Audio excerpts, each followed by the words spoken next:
கடலூர் மாவட்டத்தில் மணவெளியிலேருந்து பேசுகிறோம். மணவெளியில் நாங்கள் விநாயகர் கம்பெனி வச்சுருக்கோம். நாங்கள் ஒரு 15 வருஷமாக அங்கே விநாயகர் கம்பெனி வச்சுருக்கோம். நாங்கள் எங்களுக்கு வந்து போலீஸ் பர்மிஷன் வந்து 3 அடியிலேருந்து 10 அடி வரைக்கும் தான் பர்மிஷனு. அதேமாதிரி 10 அடி வரைக்கும் தான் தயார் பண்ணியிருக்கோம். இந்த வருஷம் என்னென்னா வியாபாரம் கொஞ்சம் டல்லாக இருக்குது. ஏன்னா அந்த வேளாங்கண்ணி திருவிழாலாம் வந்து போச்சு. அதனால் வந்து முன்ன வந்து வேளாங்கண்ணி திருவிழா போகிறவங்க வந்து ஏற்கனவே விநாயகர்லாம் எடுப்பாங்க. விநாயகர் கரைச்சிட்டு அதுக்கப்புறம் வேளாங்கண்ணி திருவிழா போவாங்க. இந்த வருஷம் வேளாங்கண்ணி திருவிழா முன்ன வந்ததால் வந்து எங்களுக்கு வியாபாரமே டல்லாகி போச்சு. விலையும் வந்து போன வருஷம் ரேட்டுக்கு இந்த வருஷம் யாரும் எடுக்க மாட்டாங்க. ஏன்னா வந்து வேளாங்கண்ணி திருவிழா அதிகமாக பீஸ் இருக்கிறதால கொஞ்சம் கம்மியான ரேட்டுக்கு போன வருஷம் வந்து 10,000 ரூபாய்க்கு போனது இந்த வருஷம் 7,000க்கு 6,000க்கு கேட்குறாங்க. எங்களுக்கு நஷ்டம் தான் வருது இப்போ இந்த வருஷம் வியாபாரம். சரி, அதனால் என்ன பண்ணுறது, நம்ம விநாயகர் செஞ்சு ஆகணுமா, வருஷம் அவங்களுக்கு கொடுத்தாகணுன்றதில் விநாயகர் தயார் பண்ணி தரோம். விநாயகர் தயார் பண்ணி தரனால இப்போ வந்து போலீஸுக்கு எடுப்படியால் வந்து சில பேருக்கு இன்னும் பர்மிஷன் கொடுக்காமல் இருக்குது. அவங்க 10 அடி வைக்கக்கூடாது, 3 அடி வைக்கணும், 5 அடி வைக்கணும்ன்றாங்க. ஏரியாவுக்கு தகுந்த மாதிரி வைக்க சொல்கிறாங்க. இந்தந்த ஊரில் ஒரு பிரச்சனை உள்ள இடத்துல 2 அடி 3 அடி 4 அடி வைக்க சொல்லுவாங்க. பிரச்சனை இல்லாத இடத்துல பெருசாக வைக்க சொல்லுவாங்க. அதனால் என்ன ஆகி போச்சுன்னா இப்போ வந்து பிரச்சனை உள்ள ஏரியாலாம் வந்து கொஞ்சம் வரதுக்கு இன்னும் கொஞ்சம் கஷ்டப்படுறாங்க.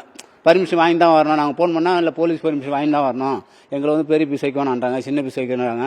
அதனால் வந்து இப்போ வியாபாரமும் கொஞ்சம் டல்லாக இருக்குது. இன்னும் 2 நாள் தான் இருக்குது. அந்தந்த கம்பெனிலேயும் இப்போ வந்து 20 பீஸ் 30 பீஸ் ஆர்டர் ஆகாமல் இருக்குது.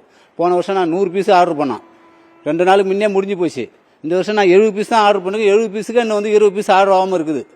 அவங்களாம் போன வருஷம் வந்தவங்க தான். வந்தவங்களை ஃபோன் பண்ணி கேட்டால் நாங்கள் வந்து இன்னும் போலீஸ் பர்மிஷன் வாங்கலை, பொறுமையாக தான் வருவோம், எங்களை வந்து பெரிய பீஸு போன வருஷம் 7 அடி வச்சோம், அதை வைக்கணுன்றாங்க, 5 அடி வைக்க சொல்கிறாங்க, அதெல்லாம் வாங்கி தான் வருவோன்றாங்க.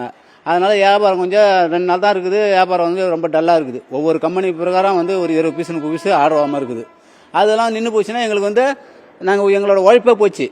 இப்போ நாங்கள் 3 மாதமாக கஷ்டப்படுறது ஒரு 10 பீஸ் நின்று போச்சுன்னு வச்சுங்க, 10 பீஸும் 50,000 5 ரூபா 5,000 போட்டால 50,000 லாஸு. அப்புறம் எங்களோட உழைப்பு போச்சு. அப்புறம் பொம்மைக்காரன் காசு கொடுக்க முடியாது. நாங்கள் வெளியிலேருந்து எட்டுன்னு வரோம். இப்போ இந்த பீஸை வந்து நாங்கள் வந்து இது வந்து 10,000 ரூபாய்க்கு எட்டுன்னு வரோம். எடுத்தாந்து நாங்கள் இப்போ வண்டியில் வாடகை வச்சு எடுத்தாந்து பெயிண்ட் பண்ணி ஒட்டி நாங்கள் 15,000 18,000 சொன்னால் 12,000க்கு கேட்குறாங்க.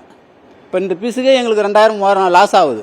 அதேமாதிரி ஒவ்வொரு பீஸு சரி நம்ம விநாயகர் எடுத்துன்னு வந்துட்டோம்னு சொல்லிட்டு எல்லாத்தையும் இப்போ வித்தாகணுன்றதால 1000 2,000 பார்க்காம விற்கிறோம்.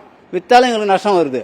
அதேமாதிரி வியாபாரம் நின்று போச்சு. ஒவ்வொரு கம்பெனிக்கு 10 பீஸ் 20 பீஸ் நின்று போச்சுனாலும் நஷ்டம் தாங்க, ஒன்றும் பண்ண முடியாது. அது அடுத்த வருஷம் வந்து பழைய பீஸுன்னுவாங்க, மக்கி போயிடும். அந்த பீஸை அதால் தூக்கி போட வேண்டியதான். அடுத்த வருஷம் வந்து பார்த்தாலும் நம்ம ஒரு ஷெட்டில் வந்து ஒரு 10 பீஸ் பழைய பீஸ் நின்றுட்டாலே புதுசாக எடுத்து வந்து அடுத்த வருஷம் நம்ம வச்சு ஓட்டினாலும் சரி தான், இது பழைய பீஸ்னு சொல்லுவாங்க. ஏன்னா அந்த 10 பீஸ் நிற்கிறத பார்த்த உடனே எல்லாமே பழைய பீஸ்னு சொல்லுவாங்க. அதனால் வந்து ஷெட்டில் வந்து ஒரு விநாயகர் கூட இல்லாமல் இருந்தால் தான் அடுத்த வருஷம் நம்புவாங்க. ஒரு 4 பீஸ் விநாயகர் நின்றுட்டாலே அடுத்த வருஷம் என்ன சொல்லுவாங்க, எல்லாத்தையும் சேர்த்து பழைய பீஸாக நிற்கிது, இது போன வருஷம் பீஸ் தானே. நம்ம 10 பீஸ் இப்போ புதுசாக எடுத்து வந்து ஒட்டி வச்சுருப்போம். அது பழைய பீஸ் நிற்கிறத வச்சு அதே வச்சு எனக்கு வந்து போன வருஷம் 10,000 கொடுத்து இந்த வருஷம் 6,000 கூட 5,000 கூட அடுத்த வருஷம் கேட்பாங்க. அது ஏன்னு கேட்டால் பழைய பீஸுன்னு பழைய பீஸ் மக்கி போடும். அது ஒன்றும் நாங்கள் வந்து ஒன்றும் பண்ண முடியாது. அது வலு இல்லாமல் போயிடும். அதேமாதிரி ஒவ்வொரு கம்பெனிக்கும் நிற்கிது, என்ன பண்ணுறதுன்னு தெரியல. எல்லாம் நாங்கள் உழைச்சிங்க கிடக்கிறோமே தவிர ஆர்டர் ரொம்ப வரல சார். எல்லாம் என்னன்னு இப்போ தெரியல. விநாயகர் பண்டிகை இப்போ வந்து ஒரு சிறப்பாக கொண்டாட மாட்டாங்க. என்னன்னா அந்த அளவுக்கு கெடுபிடி இருக்கிறதால கொண்டாட மாட்டாங்க. விலை வந்து 4,000 ரூபாவில் வந்து 15,000 18,000 20,000 வரைக்கும் போகுது. 10 அடி தான் வந்து 20,000 கேட்குறாங்க. போன வருஷம் 20,000 விற்றுலாம், இந்த வருஷம் 15,000 14,000 அப்படி தான் போகுது. ஆமாம், மினிமம் வந்து 3 அடிலாம் வந்து 4,000 ரூபாயிலேருந்து ஆரம்பித்து 20,000 வரைக்கும் போகுது. அதுவும் பழவெல்லாம் அடித்து கொடுக்க சொல்கிறாங்க. அது பழவில் வர 2,000 செலவாகுது. 10 அடியில் நாங்கள் எட்டுன்னு வர பீஸ் வந்து 10,000 ரூபா, பழம் 2,000 12,000, வண்டி வாடகைலாம் எடுத்தாந்து வச்சு ஒட்டி எங்களுக்கு வந்து 15,000 16,000 கேட்குறாங்க. எங்களுக்கு ஒன்றுமே கிடைக்க மாட்டேங்குதுல. அரசுக்கு ஏதாவது வந்து அரசாங்கம் பார்த்து தான் எங்களுக்கு ஏதாவது உதவி பண்ணணும். அதுவும் உதவியும் பண்ண மாட்டாங்க. ஒரு லோனு கேட்டால் லோனுக்கு வந்து அந்த இது வேணும் இது வேணும், அந்த ட்ரைனிங் எடுக்கணும் அது எடுக்கணுன்றாங்க. நாங்கள் ட்ரைனிங் எடுத்துன்னு வந்து போய் பேங்க்கில் போகிறோம். பேங்க்கில் எடுத்து போய் அந்த ட்ரைனிங் சர்டிஃபிகேட் எடுத்து போய் கேட்குறோம், லோனுக்கு கொடுக்க மாட்டோம் பேங்க் மேனேஜர். நாங்கள் வந்து சர்டிஃபிகேட் வாங்கிட்டோம். இதேமாதிரி வந்து மாவட்ட தொழில் மையமாக வந்து கலைஞர் காப்பீடு திட்டம்னு கலைஞர் திட்டம்னு ஒரு திட்டத்துக்கெல்லாம் கொடுத்துருக்காங்க. எங்களுக்கு வந்து மானியம் வரைக்கும் 3 லட்சம் வரைக்கும் சொல்லியிருக்காரு.